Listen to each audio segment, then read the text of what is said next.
Belarus sheds neutral status in vote critics call rigged. Belarusian authorities say more than half of the country's voters approved constitutional reforms that would allow its authoritarian leader to stay in power until 2035 and open the way for stronger military cooperation with Russia.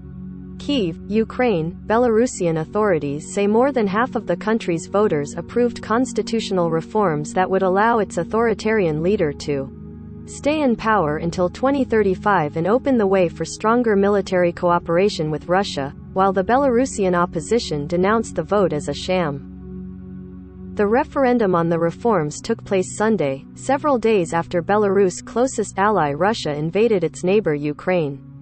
Moscow deployed forces to Belarusian territory weeks earlier under the pretext of joint military drills and then sent them rolling into Ukraine as part of a devastating attack that began last Thursday. Belarus Central Election Commission said that 65.2% of voters supported the constitutional amendments.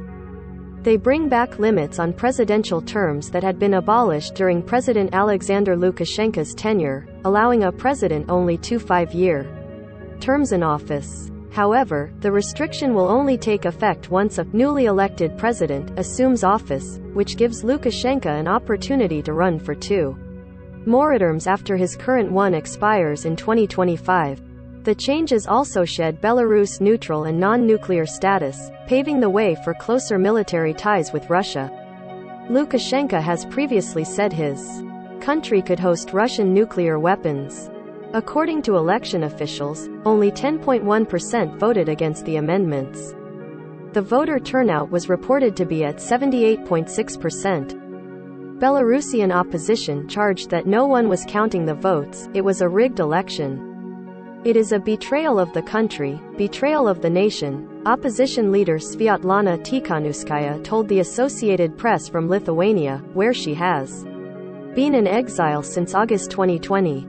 In order to hold on to power, Lukashenko held a fake referendum and offered our lands for the Russian troops to invade.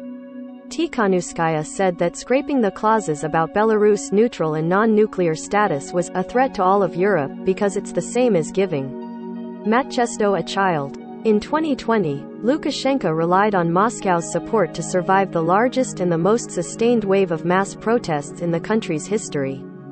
Huge demonstrations rocked the country that year after he was awarded a 6th term in the August 2020 presidential election that the opposition in the West denounced as rigged. Protesters demanding a new election and Lukashenko's ouster faced a brutal crackdown from the authorities, with more than 35,000 arrested and thousands beaten.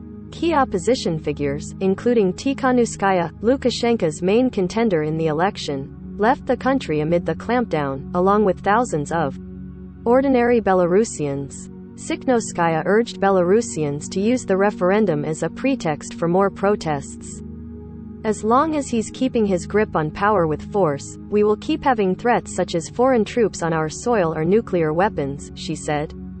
Hundreds of Belarusians took to the streets Sunday in 15 cities across the country, protesting Russia's invasion of Ukraine in the biggest show of defiance in Belarus in 2 years.